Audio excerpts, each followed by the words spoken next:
Indonesia! This country is made up of over 18,000 beautiful islands and is home to 250 million people.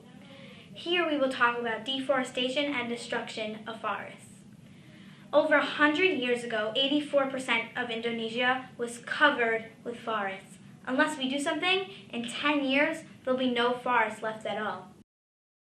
As you can see, Indonesia is made up of amazing trees, bushes, plants, and other wildlife. So many unique animals live in Indonesia's forests, including monkeys, birds, tigers, rhinos, orangutans, leopards, and more. 39% of these species exist only in Indonesia. These unique animals rely on the forest for shelter and for food. Unfortunately, every day Indonesia's forests are being cut down. Look at that empty land that used to be forests, but is now bare, empty, and lifeless. When large sections of forests are entirely cleared away, it's called clear cutting, and it's a disaster. Why are people destroying Indonesia's forests? Well, people cut down trees for many reasons. One reason is because they want to clear the land to be able to plant crops. Another reason is in order to get wood from the trees, mostly for paper. Cutting down trees to use their wood is called logging. Look at these piles with millions of logs that have been cut by one single paper company.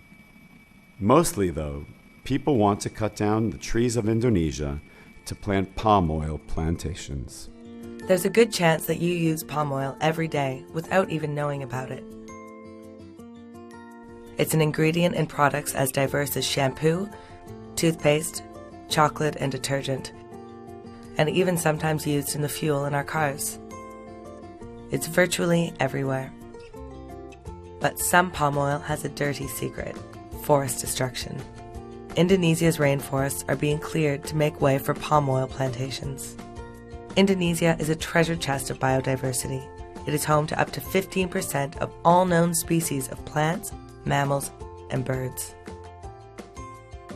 But their homes are disappearing, with as few as 400 Sumatran tigers left in the wild.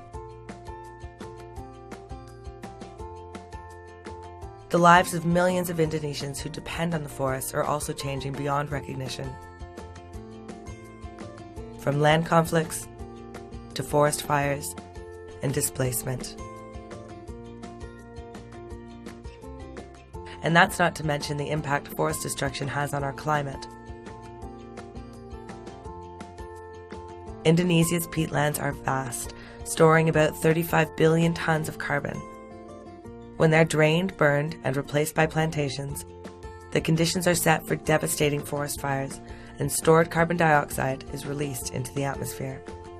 What could we do to save the last forests of Indonesia?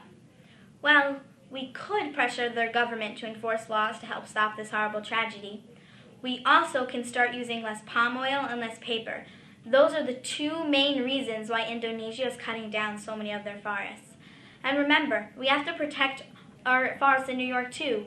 We need them, and we have to keep them safe from companies and people that want to tear them down. Now, go answer your teacher's 3 questions to earn the magic Shmita letter so you can head over to Israel. Mr. Barbala has to pee, and he can't move. Hurry!